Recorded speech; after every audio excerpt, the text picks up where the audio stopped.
ಬೆಂಗಳೂರಿಗರೇ ಇನ್ಮುಂದೆ sweater shawl ಅನ್ನ ready ಮಾಡಿಕೊಳ್ಳಿ. ಇನ್ಮುಂದೆ ಸಿಕ್ಕಾಪಟ್ಟೆ ಚಳಿ ಇದೆಯಂತೆ.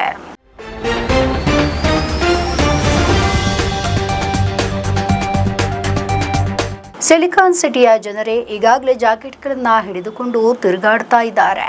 ಬೇಗನೆ ಬೆಂಗಳೂರಿನ ತಾಪಮಾನ ಇನ್ನಷ್ಟು ಕುಸಿಯಲಿದೆಯಂತೆ.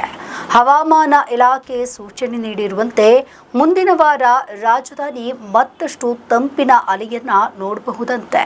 ನಗರದ ಕನಿಷ್ಠ ತಾಪಮಾನ ನೇರವಾಗಿ 12 ಡಿಗ್ರಿ ಸೆಲ್ಸಿಯಸ್ವರೆಗೆ ಜಾರುವಂತಹ ಸಾಧ್ಯತೆ ಇದೆ. ಅದು 2016ರಿಂದ ಡಿಸೆಂಬರ್ ತಿಂಗಳಲ್ಲಿ ದಾಖಲಾಗುವ ಅತಿ ಕಡಿಮೆಯ ತಾಪಮಾನವಾಗಿದೆ.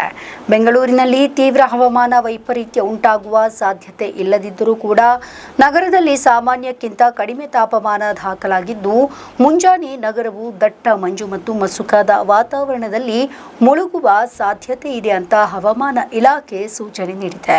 ಭಾರತೀಯ ಹವಾಮಾನ ಇಲಾಖೆಯ ಅಂದಾಜು ಪ್ರಕಾರ ಡಿಸೆಂಬರ್ 11ರಂದು ಬೆಂಗಳೂರು ಮಂಜು ಮಸುಕಿನ ಮುಂಜಾನೆಯನ್ನ ಎದುರಿಸಲಿಕ್ಕಿದೆ.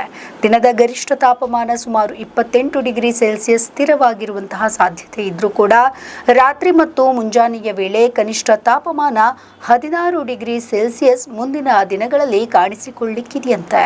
ಇನ್ನು ಚಳಿಯಲ್ಲಿನ ಎಚ್ಚರಿಕೆಗಾಗಿ ಹವಾಮಾನ ಇಲಾಖೆ ಜನರಿಗೆ ಮುನ್ನೆಚ್ಚರಿಕೆಯನ್ನ ನೀಡಿದೆ. ವಿಶೇಷವಾಗಿ ಮಕ್ಕಳು ಮತ್ತು ವೃದ್ಧರು ಬೆಳಿಗ್ಗೆ ಅಥವಾ ಸಂಜೆ ಬಹಿರಂಗವಾಗಿ ಹೋಗದಂತೆ ಮನವಿಯನ್ನ ಮಾಡಲಾಗಿದೆ. ತಂಪಿನಿಂದ ರಕ್ಷಿಸಲು ಬೆಚ್ಚಗಿನ ಉಡುಪನ್ನ ಧರಿಸುವಂತದ್ದು, ಪೌಷ್ಟಿಕ ಆಹಾರವನ್ನ ಸೇವಿಸುವಂತದ್ದು ಮತ್ತು ಅನಿವಾರ್ಯತೆ ಇಲ್ಲದಿದ್ದರೆ ಹೊರಗಡೆ ಹೋಗದಿರುವುದು ಅತಿ ಅಗತ್ಯ.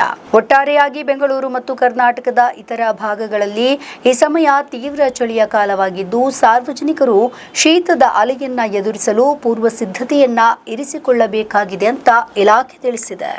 ನಮ್ಮ ಈ ವಿಡಿಯೋ ನಿಮಗೆ ಇಷ್ಟ ಆದಲ್ಲಿ ಲೈಕ್ ಮಾಡಿ, ಶೇರ್ ಮಾಡಿ, ಕಮೆಂಟ್ ಮಾಡಿ ಮತ್ತೆ ಸಬ್ಸ್ಕ್ರೈಬ್ ಮಾಡಿ.